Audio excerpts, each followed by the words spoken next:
ngelinye ilanga ngo-1992 ngiyiphoyisa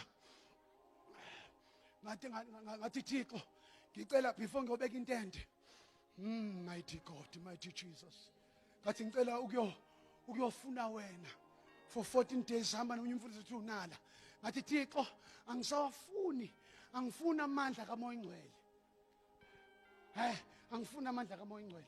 Ngifuna isandla sakho, literally ngifuna ufike kimi qathatha. Ngoba kuyahlupha ukuhamba nomuntu ongazange ebe ne-encounter. Bayahlupha abazalwane abahamba nje ngobungqina, ubungqina nje abaveka abantu bengakahlangani badibane, ngisho mina badibane physically.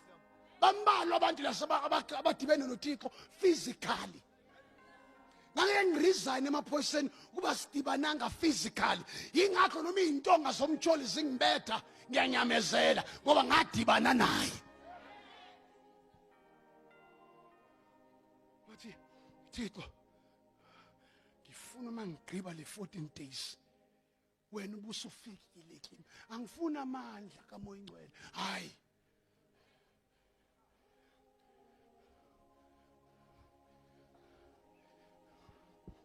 Oh my God, Jesus.